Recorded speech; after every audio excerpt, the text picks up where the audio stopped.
Hey everyone, thank you for your attention. I am Destanya Angelika Bara, and I am English Education student from UKI Toraja. Saat ini saya akan menjelaskan bagaimana sejarah dan perkembangan komputer.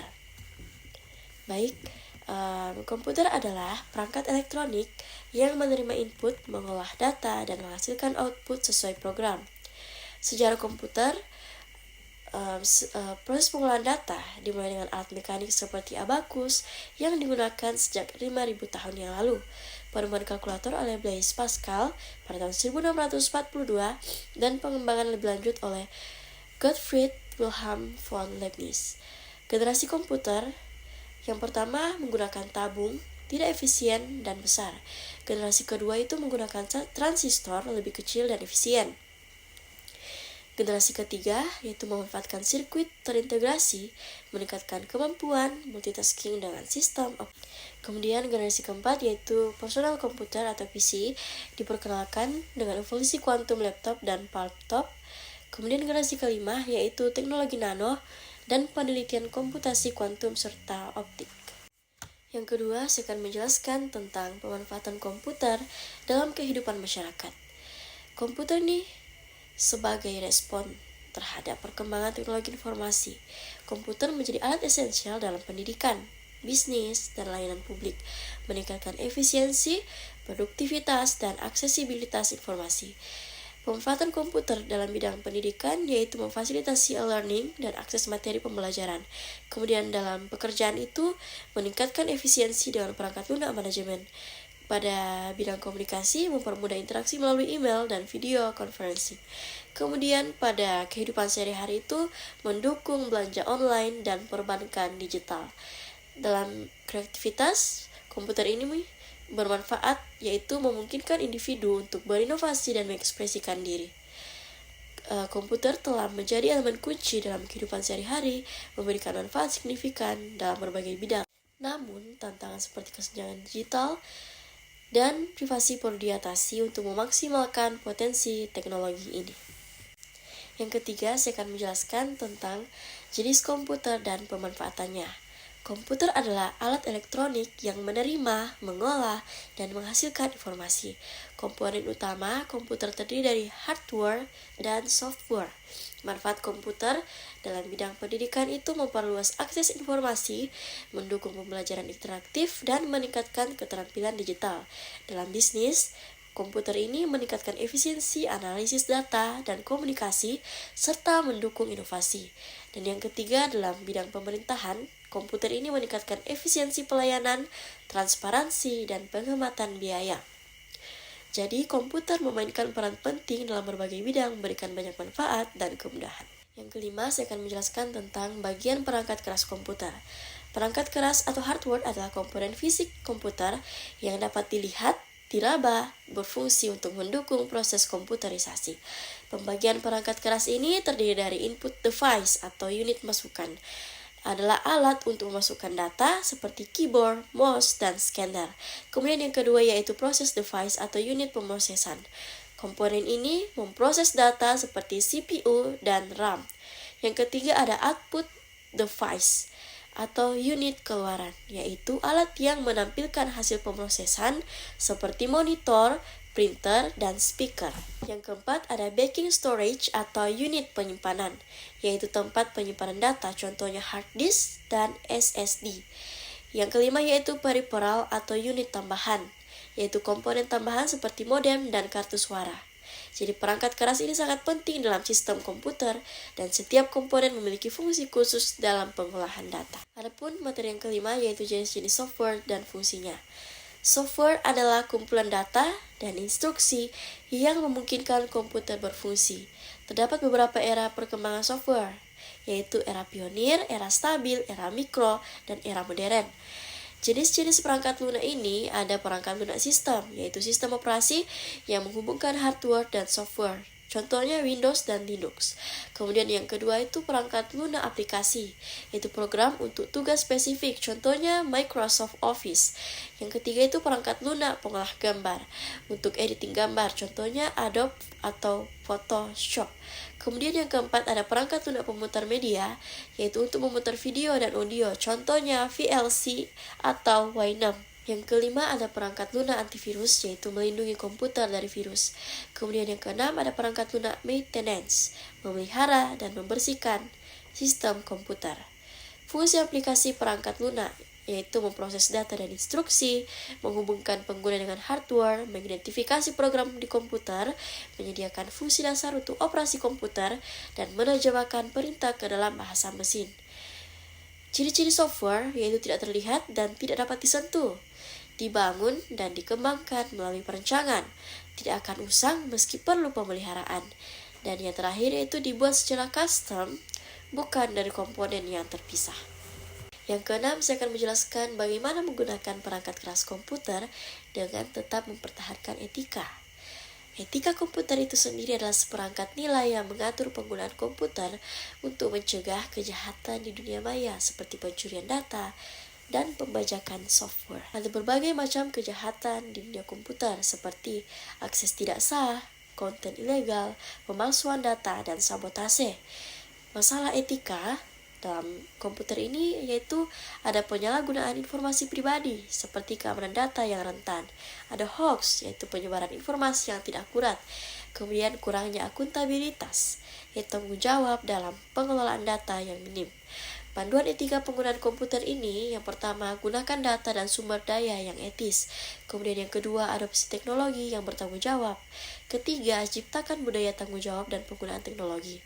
Yang keempat, kelola penggunaan komputer dengan bijak untuk kesehatan. Dan yang kelima, jaga keamanan cyber dengan perangkat yang tepat. Penerapan etika digital adalah tanggung jawab bersama untuk memanfaatkan teknologi secara maksimal dan bertanggung jawab di era digital. Yang ketujuh, saya mau menjelaskan tentang bagaimana menggunakan Microsoft Word untuk keperluan sehari-hari. Nah, Microsoft Word adalah aplikasi pengolah kata yang digunakan untuk membuat, menyunting, dan memformat dokumen teks. Program ini berguna dalam berbagai konteks, termasuk pendidikan, pekerjaan, yang memungkinkan pengguna untuk membuat dokumen seperti surat, laporan, dan makalah. Adapun sejarah Microsoft Word, dikenalkan pertama kali pada tahun 1983 sebagai multi-tool Word. Aplikasi ini kemudian berkembang menjadi Microsoft Word dan dirilis untuk berbagai sistem operasi. Sejak saat itu, Word terus diperbarui dengan fitur baru yang meningkatkan kinerja dan fungsionalitasnya. Adapun fungsi utama dari Microsoft Word ini adalah membuat dokumen, menyunting, format dokumen, dan penyisipan objek. Manfaat dari Microsoft Word sendiri yaitu mempermudah pengolahan kata, mengurangi kesalahan penulisan, menyimpan dokumen secara digital, menghemat kertas, dan fleksibilitas penggunaan di berbagai perangkat. Dampak positifnya yaitu mempermudah pembuatan dokumen dan kolaborasi. Dampak negatifnya yaitu ketergantungan pada teknologi dan resiko keamanan data. Adapun fitur utama dari Microsoft Word itu sendiri yaitu menawarkan berbagai fitur seperti autocorrect, template, mail merge, dan alat pemeriksaan ejaan yang mendukung efisiensi dan kolaborasi. Yang kedelapan, saya akan menjelaskan bagaimana menggunakan Microsoft PowerPoint untuk keperluan sehari-hari. Pasti ada yang sudah tahu kan apa itu Microsoft PowerPoint? Nah, untuk yang belum tahu, saya akan menjelaskan. Microsoft PowerPoint adalah aplikasi yang digunakan untuk membuat presentasi efektif dan profesional, membantu menyampaikan gagasan dengan menarik. PowerPoint dikembangkan oleh Bob Gaskins dan Dennis Austin dan dirilis pertama kali pada tahun 1987, dan aplikasi ini merupakan bagian dari Microsoft Office. Cara membuka Microsoft PowerPoint yaitu pertama klik tombol Start, yang kedua pilih All Programs, yang ketiga pilih Microsoft Office, dan yang keempat klik Microsoft PowerPoint. Adapun menu program dalam PowerPoint yaitu Home atau perintah dasar, Insert atau menempatkan objek pendukung, Design yang mengatur tampilan, ada Slideshow yang menampilkan presentasi, Review memberi catatan, dan View yaitu mengatur tampilan slide master. Keunggulan Microsoft PowerPoint ini ada new slide, yaitu membuat proyek pembelajaran. Ada shape, menyediakan alat interaktif, ada link antar slide memudahkan navigasi, ada background dan rekaman video untuk menambah dimensi presentasi, dan yang terakhir yaitu ada insert movie yang memperjelas penjelasan. Yang kesembilan, saya akan menjelaskan bagaimana membuat games untuk evaluasi. Evaluasi adalah proses penting untuk menilai pencapaian tujuan pendidikan. Metode tradisional sering dianggap membosankan, oleh karena itu, penggunaan game dalam evaluasi semakin populer dan menciptakan suasana interaktif yang menyenangkan. Pengertian game itu sendiri adalah aktivitas yang melibatkan tantangan dan interaksi. Terdapat berbagai jenis game, termasuk game tradisional, game elektronik, game edukasi, dan game sosial. Adapun manfaat game evaluasi yaitu meningkatkan motivasi siswa, keterlibatan aktif bagi seorang siswa, umpan balik instan, mengurangi kecemasan, pembelajaran kolaboratif, pengalaman realistis, dan pengembangan keterampilan kognitif. Kemudian, keterbatasan penggunaan game ini yaitu tidak semua siswa memiliki perangkat yang diperlukan. Game harus relevan dengan tujuan evaluasi, game bisa terlalu mengutamakan kesenangan, dan mengukur sikap dan motivasi lebih menantang. Kemudian, keterbatasannya juga yaitu pengalaman bermain game bervariasi di antara siswa. Adapun jenis-jenis game untuk evaluasi ada kuis interaktif seperti Kahoot dan Quizizz, ada simulasi misalnya SimCity, ada game petualang seperti Minecraft, ada permainan peran seperti Dungeons and Dragons, ada game kartu seperti Flashcard dan Quizlet Live, ada game papan yaitu Monopoly Edukasi, ada game pencarian yaitu Escape Room Virtual, ada game teka-teki yaitu Sudoku dan Jigsaw Puzzles, dan ada game kolaboratif seperti Overcooked. Oleh karena itu, penggunaan game dalam evaluasi pendidikan menawarkan berbagai macam manfaat, termasuk peningkatan motivasi dan keterlibatan siswa. Namun, tantangan seperti akses teknologi dan desain game yang tepat perlu diatasi. Game memiliki potensi besar sebagai alat evaluasi, tetapi harus disesuaikan dengan konteks pendidikan dan dipadukan dengan metode evaluasi lain. Yang ke-10, saya akan menjelaskan bagaimana menggunakan Microsoft Excel untuk kebutuhan sehari-hari. Excel diluncurkan pertama kali pada tahun 1985 oleh Macintosh, kemudian untuk Windows pada tahun 1987. Sejak itu, Excel terus berkembang dan menambah fitur baru, termasuk makro dan integrasi dengan perangkat lunak. Pengertian Microsoft Excel itu sendiri adalah perangkat lunak pengolah angka yang dirancang untuk mengelola dan menganalisis data. Excel memiliki antarmuka yang mudah dipahami dan fitur seperti tabel, grafik, serta rumus, sehingga sangat berguna di berbagai bidang termasuk bisnis, pendidikan, dan kehidupan sehari-hari. Contoh penggunaan Excel dalam keuangan pribadi, yaitu melacak pengeluaran, membuat anggaran, dan mengelola investasi. Kemudian dalam pekerjaan, yaitu menganalisis data penjualan, membuat laporan, dan grafik guide untuk manajemen proyek.